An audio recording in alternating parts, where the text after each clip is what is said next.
दादाजों थांलायबाय जोंहाय फंबाय न'थाय नङा जाबाय बाबासो जालायहैदोंमोन नामा ए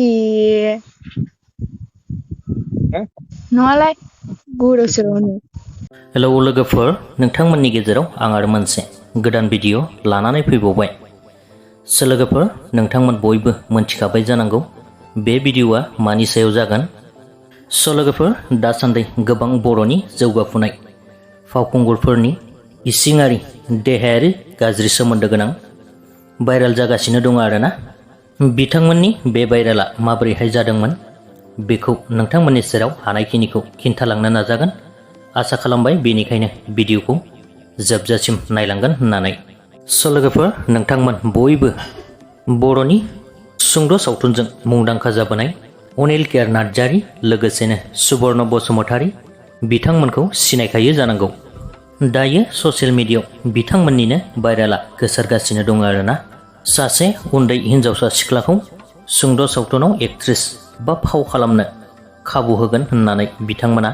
देहायारि सोमोन्दो लाखिदों होननानै गोबांथार बाथ्राफोरा दायो गोसारगासिनो दं आरोना जानो हागौ नोंथांमोनाबो नुखाबाय दङ सिख्लासाखौ 8 थाखोआव फरायनाय आरो 13 बोसोर बैसोनि होननानै मोनथिदों लोगोसेनो कुसुखौ जलायस्रि लटामारिनि होननानै मोनथिनो मोननाय जादों आरोना दायो बाथ्राया जाहैबाय सिख्लासानिफ्राय जायफोर सोंदोंमोन आरो बे सिख्लासानिफ्राय मोनथिनायफ्रा खिन्थानाय बादिब्ला गिबियावनो 2023 मायथाइनि डिसेम्बर दानाव बिथां सुबर्ना बसुमतारीजों बिदिनो सोमोन्दो जाग्रोदोंमोन होननानै मोनथिनो मोननाय जादों आरोना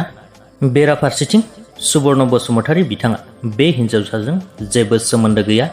आरो बेफोरबादि जेबो गाज्रि खामानि जायाखै होननानै खुगाजों बुङाखैब्लाबो गावनि फेसबुक पेजनि गेजेरजों गोलावै लिरनानै बिथाङा बायदिसिना फोरमायहरदों आरोना नाथाय सैथोआ मा बेखौ बिथांनिखौबो गुबैयै प्रुफखौ मोनथ'नाय जायाखै आरोना लोगोसेनो आरो अनिल केयार नार्जारी बिथाङाबो गावनि फेसबुक पेजनि गेजेरजों बे सिख्लाखौ आं सिनाया आरो आं बे सिख्लाखौ नुफेराखैयानो होननानै गोबांथार बाथ्रा लिरहरदोंमोन आरोना नाथाय दायो बै हिनजावसाजों गाज्रि सोमोन्दोनि रायज्लायनाय कल रेकर्डिंआनो भाइरेल जागासिनो दं आरोना बे कल रेकर्डनि मथैब्ला नंमारगौ होननानैनो साननांगोन आरोना आरो अनिल सुबर्ना बिथांमोनजों लोगोसे देहायारि सोमोन्दोआव आरोबाव लोगो दंबावो होननानैबो मोनथिनो मोननाय जादों लोगोसेनो बै हिनजावसाया बिथांमोननि सायाव केसबो होनाय जाबाय होननानै एबा FIR होनाय जाबाय होननानैबो मोनथिनो मोननाय जादों आरोना लोगोसेनो अनिल केयार नार्जारी बिथाङा बुंबावनाय बादिब्ला प्रेस मिट लाबोनानै रोखायै बुंगोन होननानै फोरमायदोंमोन नाथाय दायो बिथाङा प्रेस मिट लाबोगोन ना लाबोला बेखौ उननि समासो खिन्थासिगोन आरोना मानोना बिथांनि कल रेकर्डिं भाइरेलानो दायो गोसारगासिनो दङ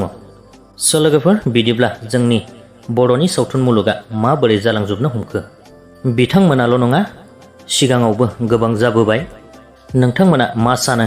नोंथांमोननि मोन्दांथिखौ कमेन्टनि गेजेरजों खिन्थाहरबानो जाबाय सिख्लासाखौ नैबेखौनो होननानै मोनथिनो मोननाय जादों मोखांखौ ब्लार खालामनानै होनाय जाबाय लोगोफोर बेजों लोगोसे दिनैनि बे सुंद' भिडिअनि आपडेटआबो बेखिनियानोमोन भिडिअखौ नायनानै मोजां मोनदोंब्ला लाइक खालामदो लोगोसेनो चेनेलखौबो साबस्क्राइब खालामनानै लाब्लानो जाबाय